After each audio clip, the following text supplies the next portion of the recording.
يا فتاح يا عليم يا رزاق يا كريم. ما تيجي اقول لك فزوره، ايه هي الحاجه المشتركه بين الشاي والقهوه والشغل، او لما تكون مبسوط او قرفان، او لما تكون سايق او ماشي على رجلك، وعلى الفطار في رمضان وبعد السحور، او حتى وانت قاعد مع اصحابك عادي؟ ايوه، هي السجاير، بس انت تقريبا بتعملها في كل وقت في حياتك اليوميه. واللي هيجنني بقى انك عارف انها مضره، واحنا عارفين انك عارف انها مضره، والشركات اللي بتصنعها عارفه انها مضره، وبتكتب لك بالخط العريض على علبه السجاير: التدخين مضر بالصحه ويسبب الوفاه، وتلاقيهم حاطين صوره كده لرئه متدشمله بسبب التدخين. نيجي بقى نسال السؤال المهم: لما كل الناس عارفه ان السجاير مضر، ايه السبب اللي يخلي التدخين ينتشر؟ وهل مشاكله الصحيه خطيره فعلا ولا لا؟ أول ظهور لعادة التدخين كانت هناك عند الهنود الحمر، اللي هم السكان الأصليين لأمريكا الوسطى. الجماعة اللي كانوا وما زال الحبة الباقيين منهم يعني بيعملوا طقوس وعادات غريبة، واللي كان منها التدخين. وطبعا زي حاجات كتير تانية، عادة التدخين اتنقلت من أمريكا لأوروبا بعد اكتشاف الأمريكتين. لكن وقتها عادة التدخين ما كانتش منتشرة قوي في أوروبا، وعدد قليل من الناس هي اللي كانت بتدخن. بس الكلام ده بقى كان قبل القرن العشرين، لحد ما تم اختراع الآلة السحرية للتدخين، آلة لف السجاير. تحط التبغ وورقة البفرة ولف يا معلم. وبسبب الآلة دي انتشر التدخين بشكل مرعب في أوروبا، وبقى الموضوع سهل وفي متناول الجميع، والكل بقى عايز يقلد التاني ويولع سجاير كنوع من التباهي. يعني مش بيفكرك بحد الكلام ده. وزاد الموضوع أكتر في الحرب العالمية التانية، لما كانوا الجنود بيدخنوا بشراهة عالية، وكانت إدارات الجيوش بتوزع السجاير بالمجان عليهم كمان. هو التبغ اللي بيتم تدخينه بيزود النيكوتين في الجسم، وده اللي بيسبب زيادة في النشوة والتركيز. لكن مش بس النيكوتين اللي بياخده المدخن من السجاير، لا، ده النيكوتين بيجي هو وشلته من مجموعة كبيرة من المواد الكيميائية الضارة. والعلماء لقوا ان دخان السجاير بس موجود فيه اكتر من 7000 مادة كيميائية مختلفة، بالاضافة ل 60 مادة تانيين اتصنفوا بعد كده على انهم مواد مسرطنة. الفكرة بقى ان الاقبال الشديد على التدخين في الوقت ده عمى الناس انها تفكر في سؤال مهم: هو مش يمكن يكون للتدخين عواقب سلبية؟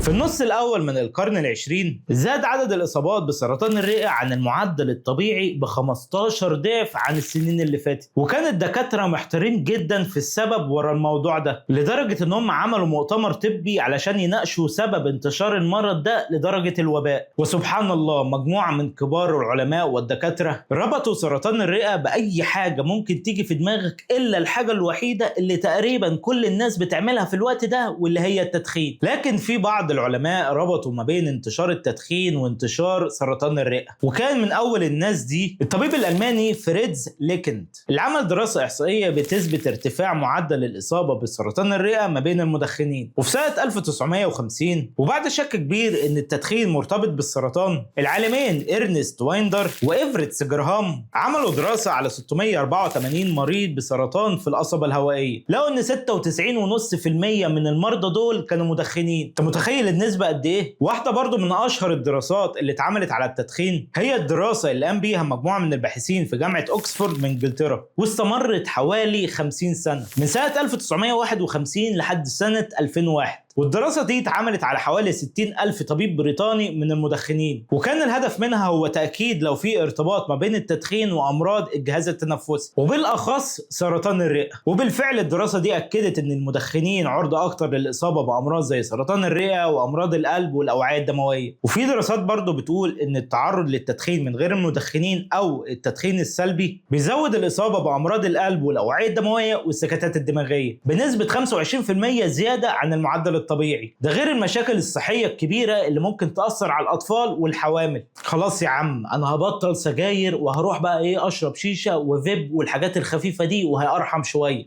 أنت متسرع، أنت متسرع. وأحب أقول لك إن تدخين الشيشة والفيب بيزودوا نسب الإصابة بسرطان الرئة ل4 أضعاف التدخين العادي. وبرضه التدخين بشكل عام مش بس تأثيره على الرئة، لا، ده كمان ممكن يسبب سرطان الفم والمريء ومشاكل في الكبد، ده غير تسوس الأسنان ومشاكل اللثة. وطبعا مش هننسى ريحة الفم الكريهة اللي ملازمة المدخنين دايما. فشوف بقى، العلماء قضوا نص قرن بيحاولوا يثبتوا كم المساوئ دي، ولسه الناس برضو مش عايزة تبطل.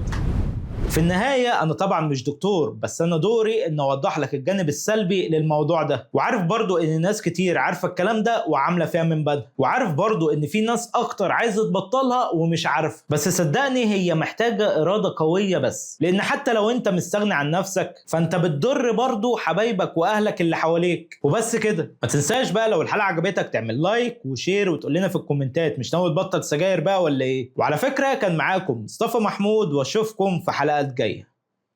سلام.